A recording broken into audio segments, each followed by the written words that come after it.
Okay, good morning. Today is August 4th, 2024. My name is Greg Sperling and I am a volunteer at the Stratford Veterans Museum located at 5952 Main Street in Stratford, Connecticut. I'm joined here today by former U.S. Navy E-3 CN builder Roy Thompson, who was born May 15th, 1944. He entered military service with the Navy Reserve in May of 1961. He entered active duty in July of 1962 and was discharged in July of 1964. This service was with the Navy Seabees, and welcome. Thank you.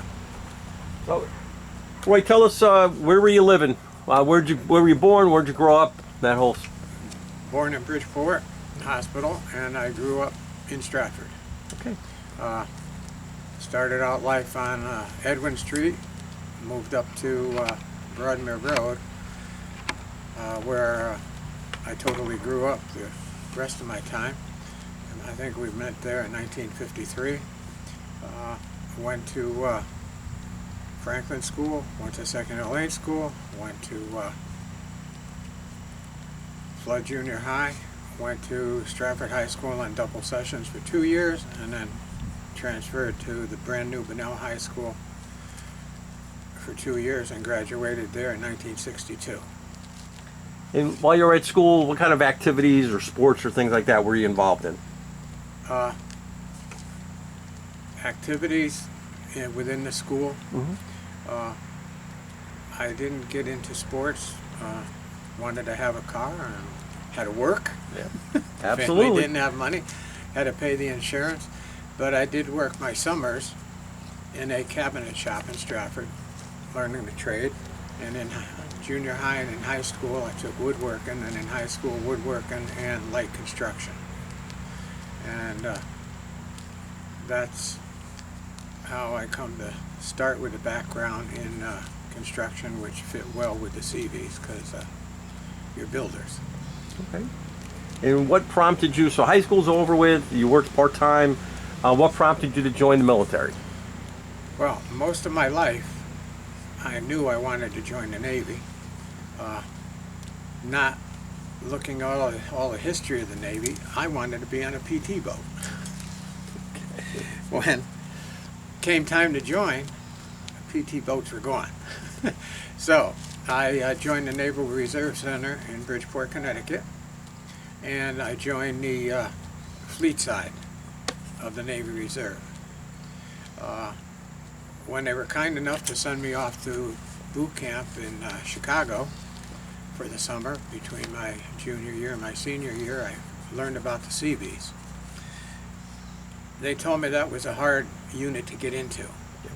So they suggested, when I went back to the Reserve Center, there happened to be a Naval Reserve Battalion at the same Reserve Center. They said, ask to transfer. So I transferred into the Seabees, where I could use whatever skills I had and would learn more from being in the Navy. So that's how I got to become a Seabee, and I knew about them from my brother, who was a Seabee about 18 months before me. Okay. And I knew what they did, and I knew it was a good outfit, and they did a lot of good. So that's how I ended up in the Seabees. What did your family think about you joining the military? They were always in favor of it. Dad was U.S. Navy, World War II. We grew up out on Long Island Sound with boats. He always had a boat. Learned the love of water, swimming, water skiing, all that fun stuff that you do out there. Right. Great. So it was always a conversation, and I had to wait till I turned 17 and Mom and Dad would sign, so that's how I got into reserves when I did. And they had no problem. And so I got to do what I wanted to do, which is always a nice thing. Yes, yes. What's your first impressions of boot camp when you got there to, I think, Great Lakes, right? Yeah, Great Lakes in Chicago. I was there for the summer. It was different. You were used to living in a bedroom with a bed.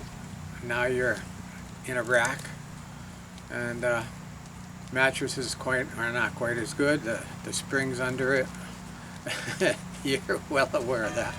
But it was a transition. But you were in a big room with a lot of new Navy personnel, and you were learning together. We had a chief petty officer as our drill instructor, as they're called, and he was tough, but he was fair. The thing I didn't like in the beginning was all the marching on the parade ground, but you got used to it.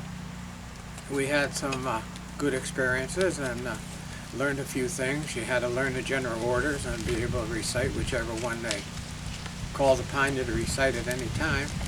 And you had to be neat, shaven, clothed.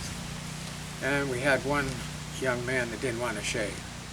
So I learned that the military does something about that. And he ended up getting a cold shave. And he shaved from then on. And it showed me that if you don't go by the rules, you're going to pay a price. And so boot camp was boot camp, but it was good. And you learned about Navy life, and you learned the ratings and the ranks and the different nomenclature for the different services. So you came out of there a lot smarter than when you went in. Okay. And so you came out of recruit training, you go back to your reserve unit so you could finish up your senior year at Bunnell. Yep. And so you did your weekend drills, you did your summer trainings and Yep. stuff like that, and you graduate. And was it your intent the whole time to go active duty as soon as you graduated high school? Yes. Okay. Yep. In the yearbook, they even put a caption, Navy bound, because I was already in, so Right. there wasn't a lot of choice. Right. But yes, it was to go active. When I got out, I wanted to get my 2 years in and get on with civilian life. Okay. Now, when you went to active duty, did you go to your MOS school? You went to No. No? Active duty, they sent me to Brooklyn Navy Yard, Okay. and that was probably a 2-week transition period from civilian into the full introduction to the Navy. And that was a learning experience, but the Brooklyn Navy Yard was nice. And there came a time that we were going to be given our assignments, and mine was to go to Guantanamo Bay, Cuba, and join up with MCB-4, Mobile Construction Battalion 4, as a builder. Okay. Hence, they put me on a ship, and we floated our way down to Cuba. Okay. And what was that? So you're at Cuba. That's your first real duty station Yes, after that- all of your other times. yeah. And what was the daily life like? Well, we got there, and of course, we had to meet the senior chief. And he said something about you'd have to drive a vehicle, you'd have to have a military license. And I said, well, you know, I wanted to get one of those. I'm really interested in doing it. So he says to me, you can practice. Get out there and take that wheelbarrow and drive it around. So he had some humor. Yes, he did. But we had barracks at that time down there. They were old, but we had barracks. We had a nice chow hall. And it was kind of a normal life. Our assignment was to build hardened defense positions in the mountains that faced the DMZ.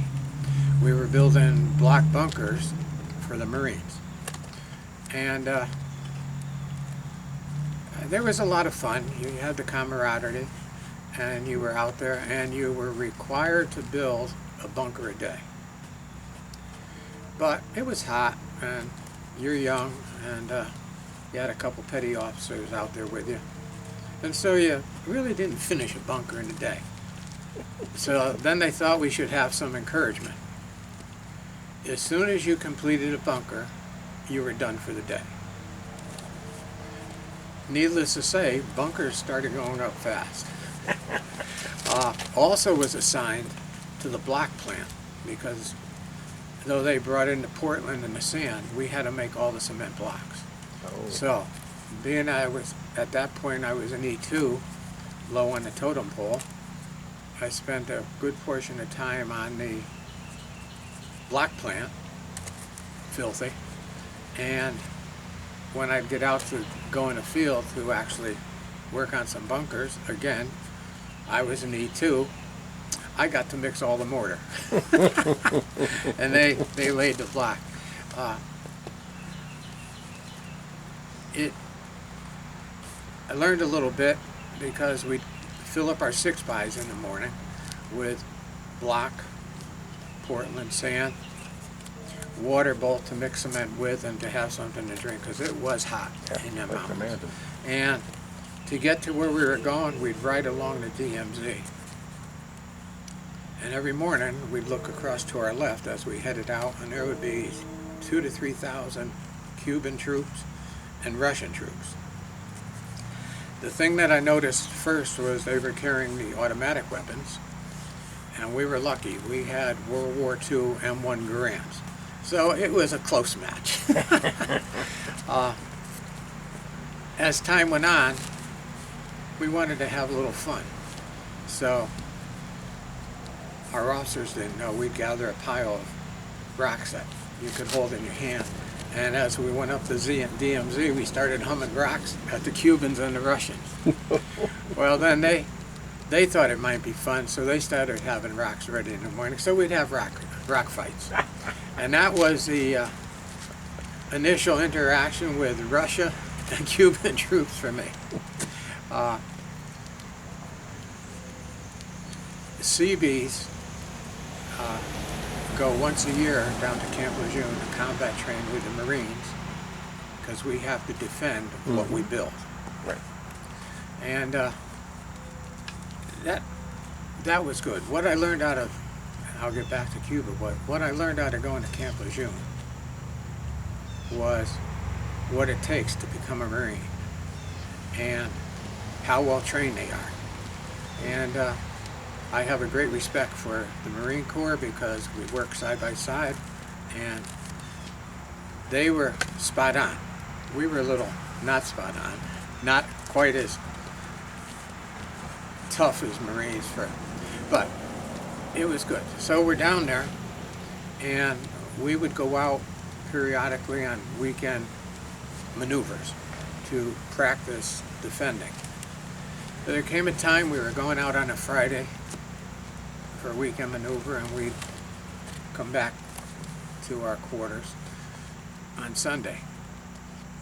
So we went out Friday and we wandered through the hills, and Friday night the company commander pulled our fire team of 5 guys and sent us out on a recon patrol. Time, I'll just guess, midnight. And we're out on this recon patrol, and we're finding our way back, and we hear a lot of noise.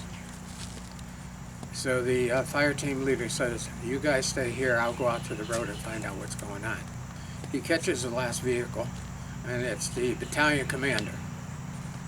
And the commander wanted to know what we were doing here, and he said, "Well, we were out on patrol, and we just got back." So he said, "Listen, you get all your stuff and hoof it up to mountain so-and-so." Okay. He didn't offer us a ride. So we hoofed it up there, and we get up there and found our company commander, and he said, "Listen, the first thing you have to do is get over to the armor, because the plan was we'd train all weekend, and on Sunday the Marines are going to attack us, and with blanks we were going to have a practice." So I head over to get my ammunition, and I don't know, if you were in the military and you shot blanks, you know they really mess up your weapon. So I get to the armor, and he hands me 3 bandoliers of ammunition, and I said, "Listen, I'm not going to shoot 3 bandoliers of blanks. Here's 2 back. You take those 3 and get over and get your grenades." I said, "Practice grenades? Okay, I'm walking away. The 3 bandoliers are on my right shoulder. They start to slip off, and I couldn't grab, I grab here, and all the bullets had points on them. I said, oh my goodness, somebody's going to die. I ran back to the armor and I said, you got to call all this ammunition back. I said, it's all live. He says to me, what's wrong with you? Get over there and get your grenades and get back to your company commander. Well, what happened, because we didn't move out with the rest of the group, word had come down from above somewhere that those 2,000 to 3,000 troops were going to attack us Sunday morning. And they estimated, there were 250 of us, that we would be wiped out in 35 minutes. And at 18, you don't believe you're going to die, but it does happen. Yeah. So anyways, dug our foxholes. We're in them. And about 3 o'clock Sunday morning, the Chief Petty Officer comes over and says, I'm taking you out of here. You have to go way off over here and watch your road and stop any vehicle that comes by. I gathered up quickly. I thought it was everything. And headed off. But in them days, you didn't have handheld radios. So they send me off to this road. I'm there by myself. You don't leave your post. You sit there. Now, supposedly, they're going to come across that morning. No cars come by, no trucks come by. I don't have to check anybody out. Got to be maybe 6:15 in the morning, and I start hearing explosions.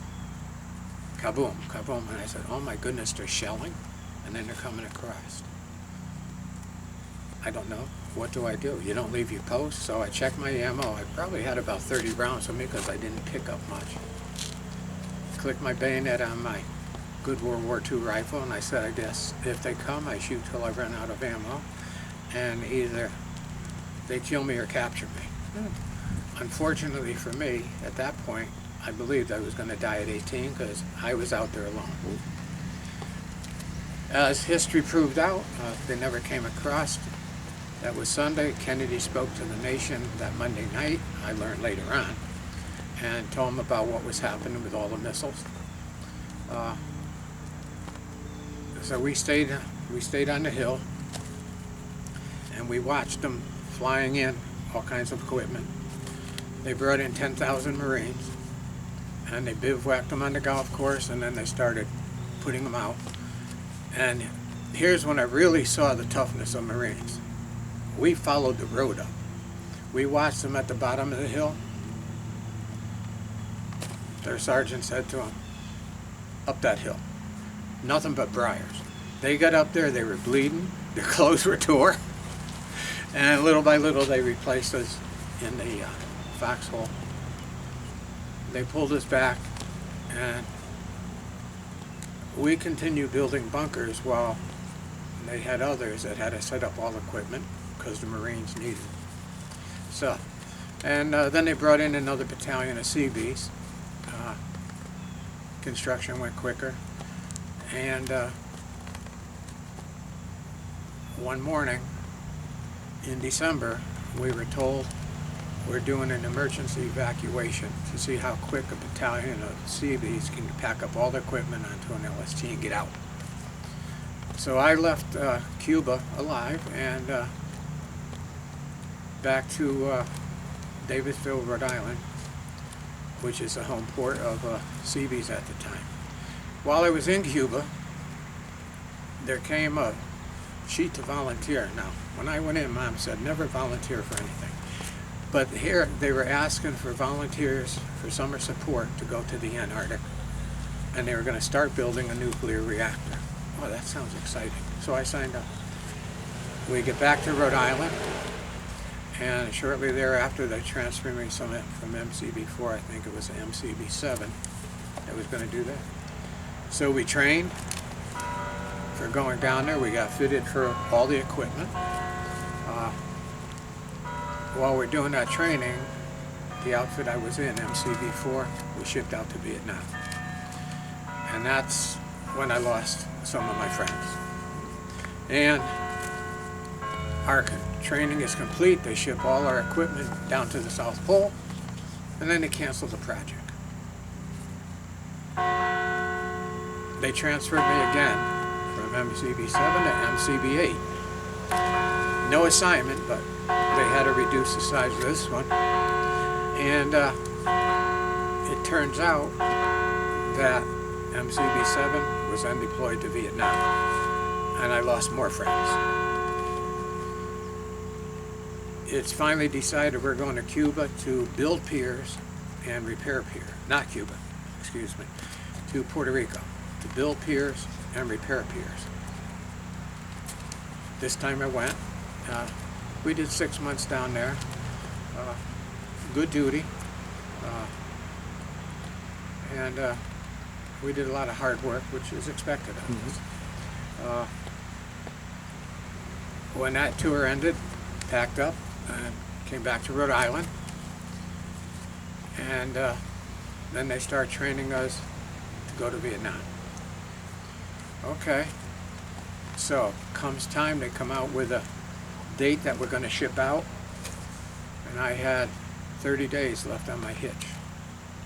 They called me up to the administrative office and said, we're going to give you, I think it was 29-day early out, because we're not going to ship you down there and bring you back.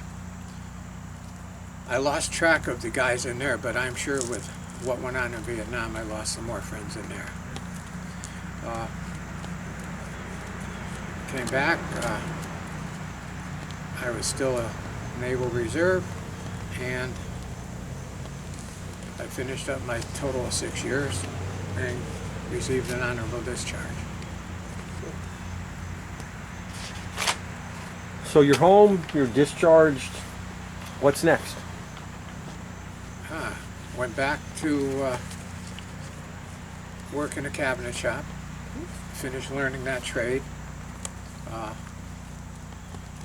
I had been a cabinet maker learning and doing since 1960. So in them days, they didn't pay a lot for cabinet makers. So my dad got me into a machine shop where he worked, and I became a finished machinist. And from there, beside three things that I wanted to be in the Navy. Couldn't have a PT boat, so I ended up Seabees. Wanted to be a cabinet maker and have my own business. And just drew a blank, excuse me. That's what happens to you. Police officer. Okay. So, after several attempts to get the wife to allow me to do it, I became a police officer, and in Stratford.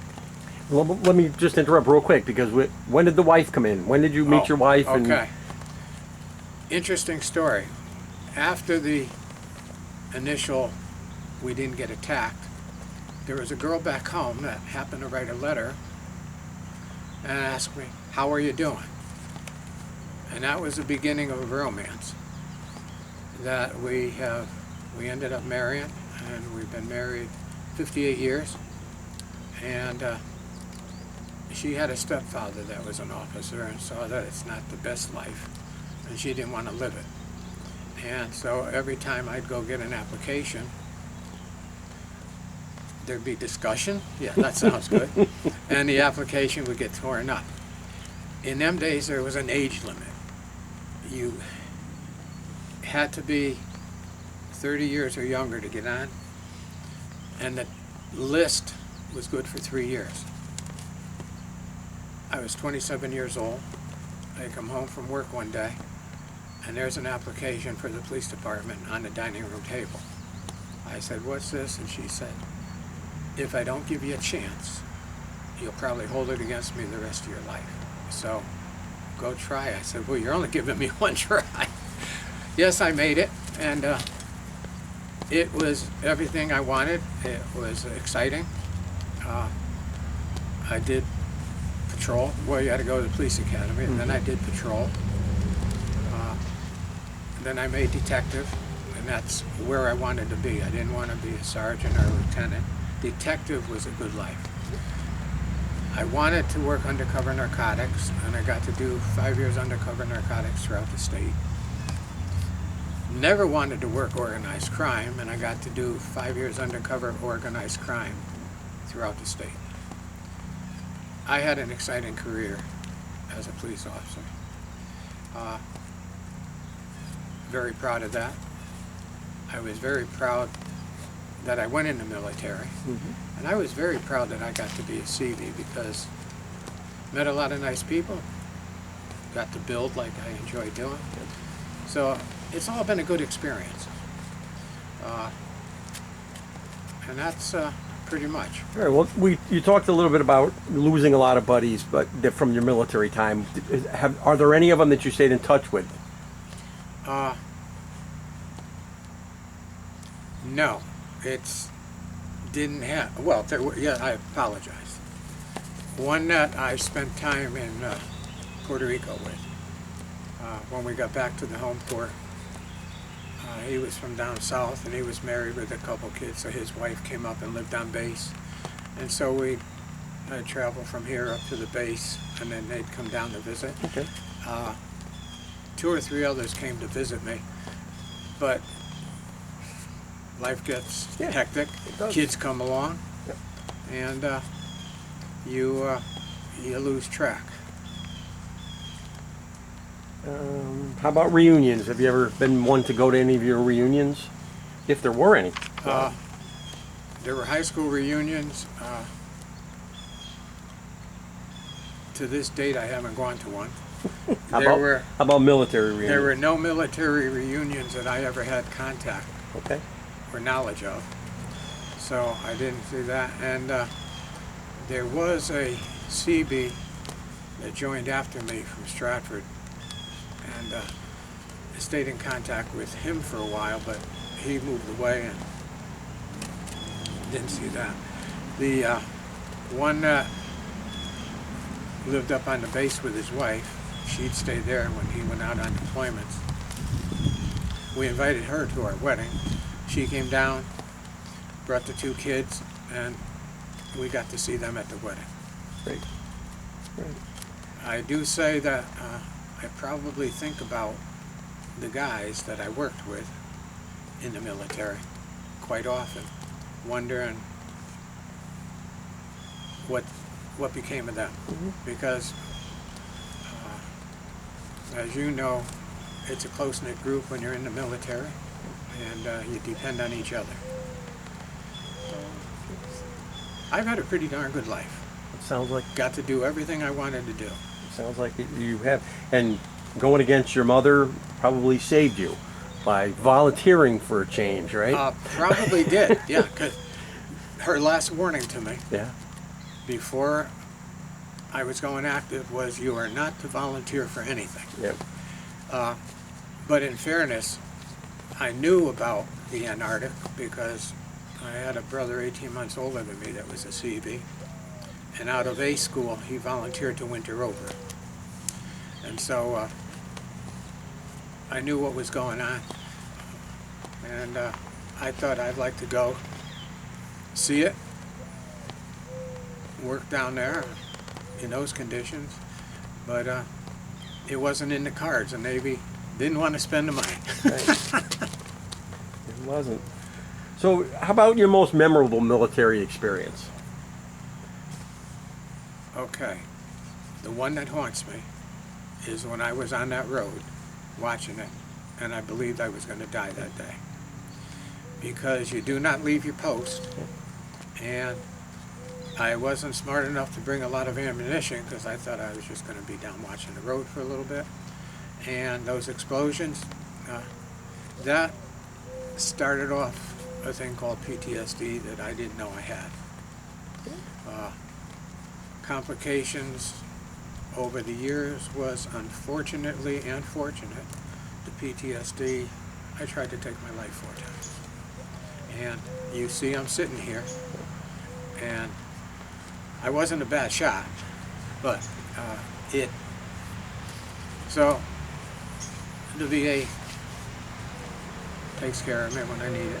Good. That was scariest one, but Cuba was, we had a lot of fun on that deployment until the missiles were put in. Right. Now you were at the height of the Cuban Missile Crisis. You were there in Guantanamo. Yep. Did you get, like, did you guys have any idea really what was going on? Did you get daily briefs or? We didn't get much of anything. Okay. We got that one briefing that I missed, that they were expected to come over. Right. And then we knew that there were missiles that were put in, and then they worked that they're going to take them out. And part of being up on that ridge was we got to watch the blockade. And we got to see our Navy out there and turning back ships. And I think once I got to see one where they were taking the missiles out on the ships.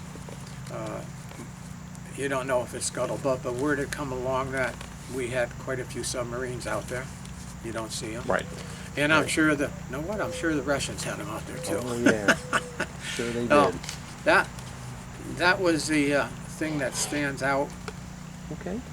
on my military career. And I will say this much, if I had to do it all again, I had a good time. I would do it again. Good. That's good. And what about the rest of the family life? Children? We didn't talk anything about children. Okay. We have 2 children, a son and a daughter. Again, we were blessed. My wife had 4 miscarriages, and the doctor said no more. So we asked if he'd recommend us for adoption. And we ended up adopting our son at 3 weeks old. And 3 years later, we adopted our daughter 6 weeks old. And so we have a good family. That's great. We've been blessed in that. I hope they were blessed. I was a tough dad. Mom was mom. Yeah. And they've all done well in life. So I have no complaints. Okay. And so the day comes where, you're ready to hang up your career as a Stratford police officer. And what happens for you next? While I was on the police department, when you went on, they didn't pay you much. $6,000 a year. You couldn't support 2 kids and a wife, and we built our own house. Still couldn't afford it. So I worked my cabinet business 30 hours a week and 40 hours a week on the PD, and 3 special duty jobs on the PD a week. And we got by.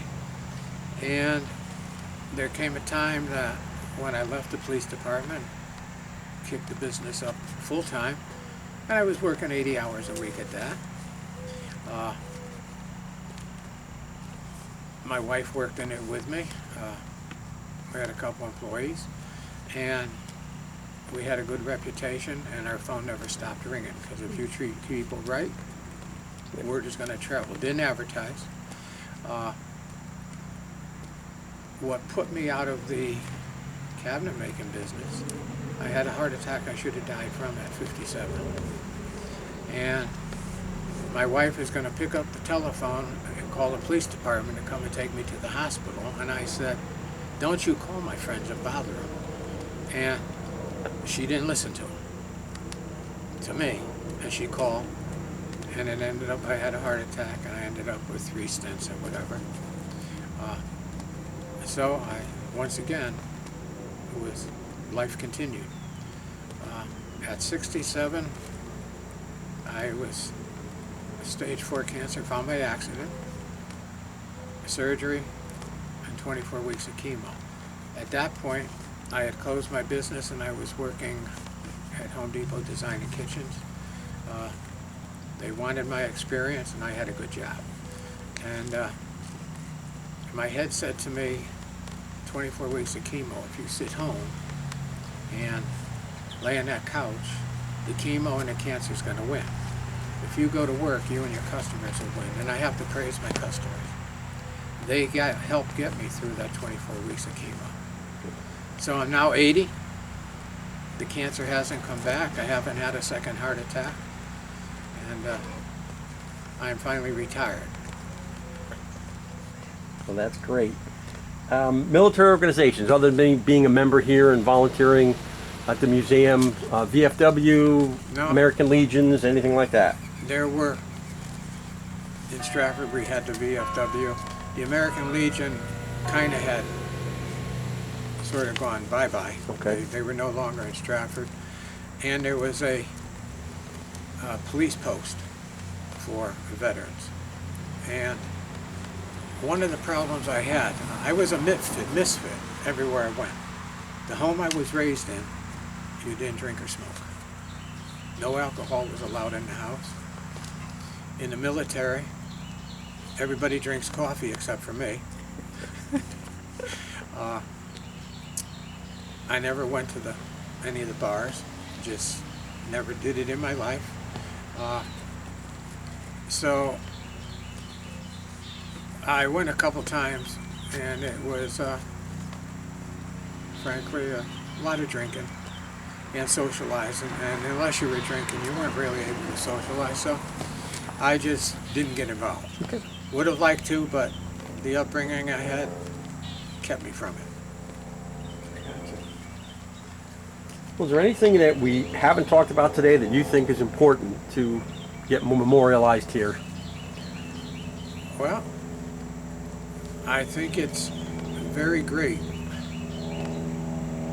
to serve your country because now you've bought into it and you're part of it. And I think that's an important thing. I don't regret any of it. I miss some of it. There's people that have done a lot more than me, but I still look today and I say, anybody ends up better in life if they served in the military, learned to be self-sufficient, and then they can move on. So I'm happy I did it. So are we. Well, I thank you very much, Roy, for your service to our country, the service to the state of Connecticut and town of Stratford as a police officer. It's like exemplary life of service, really. Yeah. And I thank you for that. A lot of fun. Thank you, Greg.